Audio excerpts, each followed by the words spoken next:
They can feel something changing.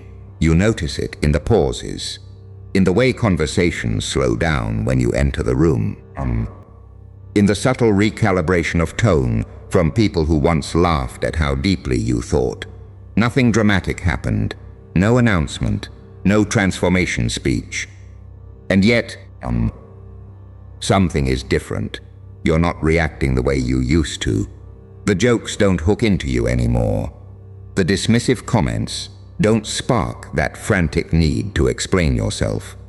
You listen, you observe, you let silence stretch just a little longer than makes them comfortable. And in that silence, the balance shifts.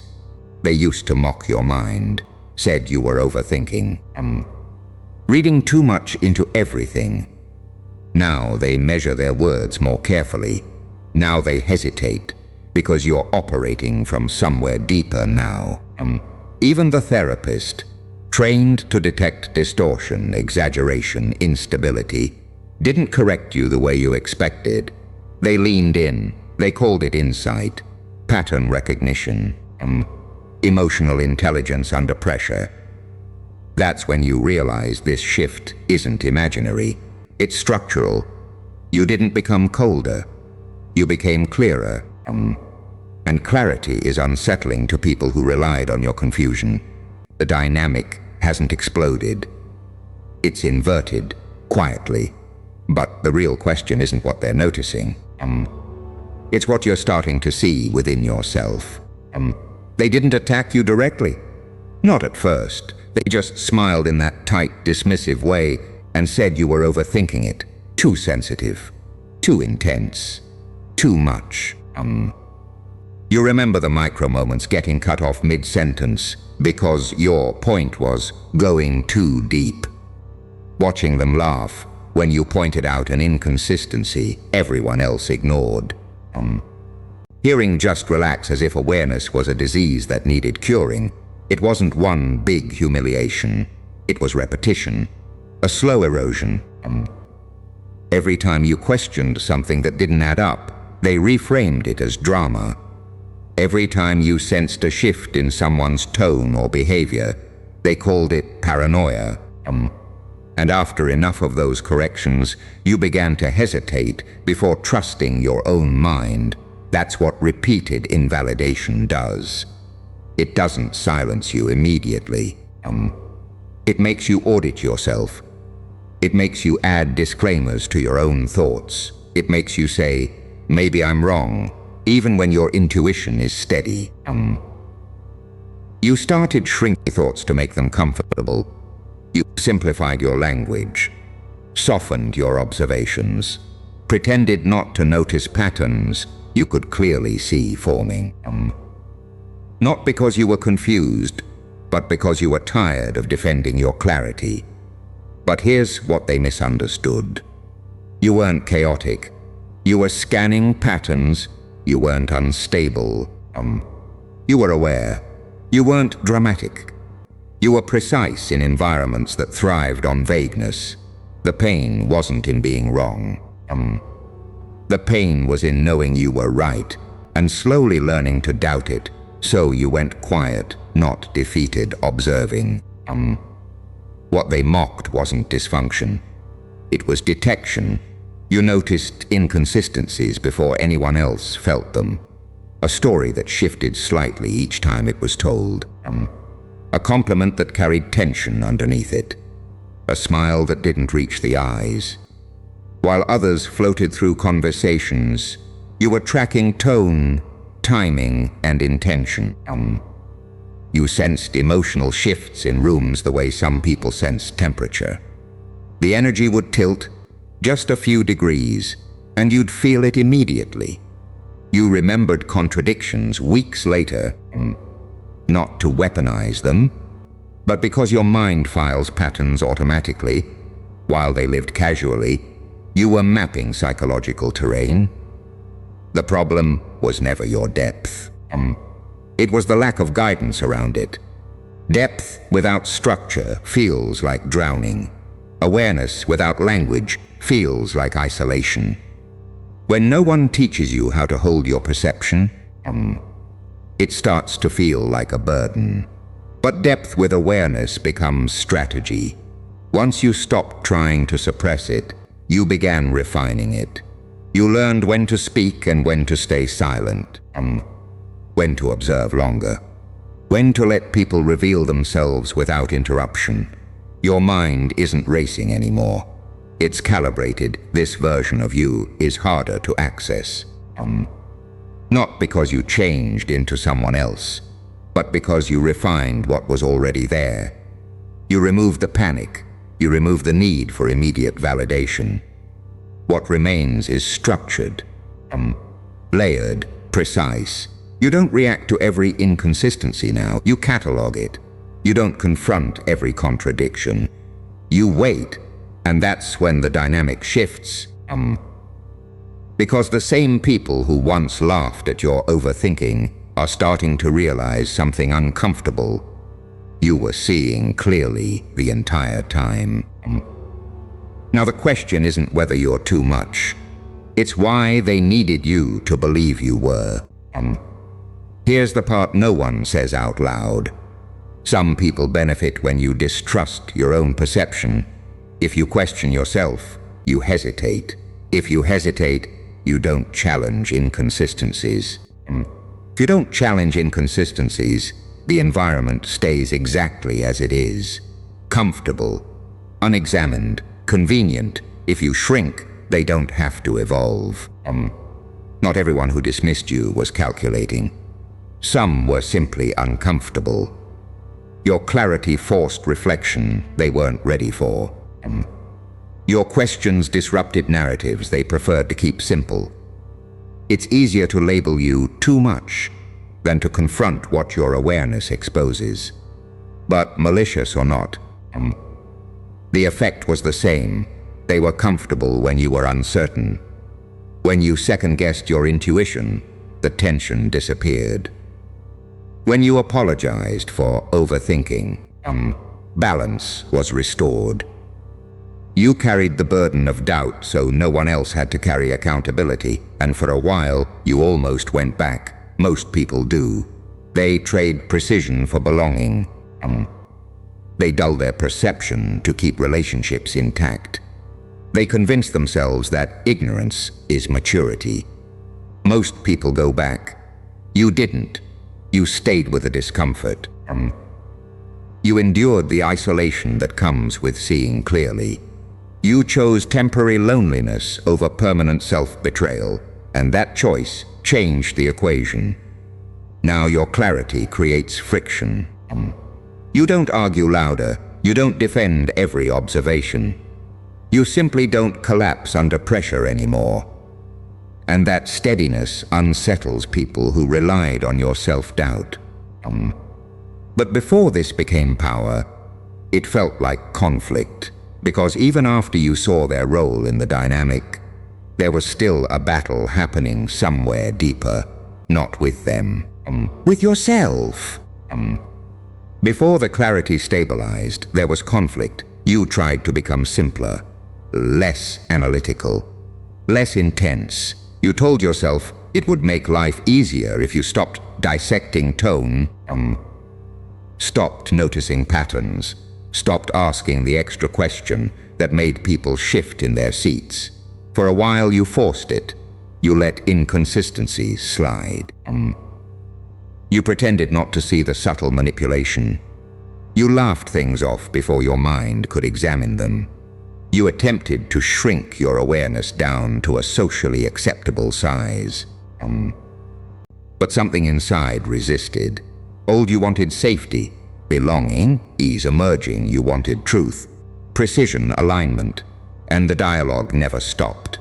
Maybe they are right. Maybe I am overthinking. But what if I'm seeing something real? What if ignoring it costs me more? That friction is exhausting. Self-suppression always is. Because to silence your perception, you have to constantly monitor yourself. You become both the observer and the censor. You question your reactions before you're even allowed to feel them. It creates a split One version of you performing calm indifference, another quietly cataloging everything. The more you tried to mute it, the louder it became internally. Not chaotic, persistent. Like a signal that refuses to be drowned out. Eventually, exhaustion forced honesty. You cannot unknow what you see. You cannot unfeel what you detect. You cannot permanently betray your own awareness without consequence. The war didn't end with a dramatic realization. It ended with surrender to truth. If your mind works this way, then learn how to use it. And that's when the shift moved from conflict to examination. You walked into that room prepared to be corrected. You rehearsed how to explain your thoughts without sounding too intense. You filtered your language in advance. You expected the familiar expression, the subtle tightening of the eyes, the polite redirection toward overthinking, anxiety, distortion, so you spoke carefully. You laid out the patterns you'd noticed, the inconsistencies, the emotional shifts, the conclusions you were hesitant to trust, and then they paused. Not the dismissive pause you were used to. Not the kind that signals disagreement. A thoughtful pause. They didn't label you unstable. They didn't call it paranoia. They didn't suggest you were creating problems out of nothing. They called you perceptive, self-aware, pattern-oriented, emotionally intelligent under stress. You felt the ground shift. Even the therapist is defending you. Not in an aggressive way, not dramatically, just calmly affirming that what you're describing makes sense. That your mind isn't racing aimlessly. It's connecting data. That you're not spiraling, you're processing. And in that moment, something locked into place. This wasn't about needing authority to approve you. It was about confirmation. A neutral, trained observer saw structure where others saw chaos, saw coherence where others saw complication. The narrative you carried for years began to crack. Maybe you were never broken, maybe you were early, maybe your depth just needed discipline, not suppression. That realization didn't inflate your ego, it stabilized your identity. And once doubt loosened its grip, the real reconstruction could begin. Once you stopped fighting your mind, you started training it. You didn't become louder. You became regulated. Emotional control replaced emotional reaction. You still feel everything, but you decide when it deserves expression. That alone changes how people experience you. Discernment sharpens next. Not every inconsistency requires confrontation. Not every shift in energy needs exposure. You choose what matters. You let the rest pass. Precision replaces impulse. Then comes timing. You realize being right isn't power. Delivering truth at the right moment is. So you wait. You observe longer. You allow patterns to complete themselves before you speak. When you finally do, your words land differently. Not scattered. Structured. You stop explaining yourself to everyone. The need to be constantly understood fades. You no longer rush to justify your perceptions just to avoid discomfort. If someone can't follow your depth, you don't dilute it. You let them sit with their limitations. Your silence becomes intentional. It's no longer withdrawal. It's calibration. You're not trying to be mysterious. You're trying to be accurate. You're not trying to be understood anymore. You're trying to be accurate. That shift is everything. The mind they mocked becomes your edge. The very awareness that once isolated you now stabilizes you. You trust your pattern recognition. You trust your emotional data. You trust your restraint, and something rare begins forming. Not arrogance, not detachment. Integration. A version of you that doesn't hide its depth, but knows exactly how to wield it. And that's when you realize this transformation isn't common. What you've unlocked isn't the peak. It's that for a long time, survival was the focus. Managing doubt, managing perception, managing the tension between what you saw and what others denied. But now that you trust your own mind, you're no longer in survival mode. You're in refinement. This isn't your final form. It's your disciplined beginning. Now that you trust your perception, you move differently. You don't rush into conclusions just to relieve anxiety. You let situations unfold. You observe longer than most people have the patience for. You react less, not because you're numb, but because you're strategic. Depth plus control equals presence. And presence is felt before it's explained. You've noticed it. The way conversations subtly orbit toward you. The way people measure their tone more carefully. The way silence no longer threatens you, it empowers you. Most people never reach this phase. They retreat. They trade awareness for comfort. They convince themselves it's easier not to see too much, not to question too deeply, not to stand slightly apart from the crowd. You didn't. You endured the isolation long enough to build structure around your depth. And now that structure is turning into something else. Something quieter, more composed. This evolution isn't loud, but it's far from finished. And where it leads next changes everything.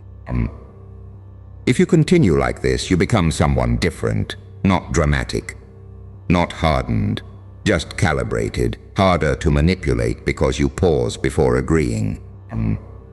Harder to read because you don't broadcast every reaction across your face. Harder to shake because your validation no longer comes from the room. It comes from alignment with yourself. They can feel something changing, but they don't know what. They sense the distance, the composure, the quiet evaluation happening behind your eyes. It's not intimidation, it's stability. And stability is unfamiliar to people who relied on your emotional volatility. You're not colder, you're clearer. There's a difference. Coldness pushes people away to avoid pain. Clarity simply refuses confusion. You don't absorb projections the way you used to. You don't rush to fix misunderstandings that aren't yours to carry. You let people reveal themselves through repetition. Your evolution becomes subtle dominance, not loud superiority, not ego. Just an unspoken understanding that you see more than you say, and that you're comfortable with that. You don't need applause anymore. You need alignment. Alignment between perception and action, between intuition and decision, between who you are internally and how you move externally. And once that alignment stabilizes, something even more powerful emerges. Not intensity, calm. In the end, it was never about proving them wrong. That urge fades as your foundation strengthens. True psychological power isn't built on revenge or validation. It's built on non-reaction. On restraint. On the ability to see clearly without feeling the need to correct everyone who can't. The therapist defending you was symbolic. The real shift happened long before that moment. It happened the day you stopped apologizing for your perception.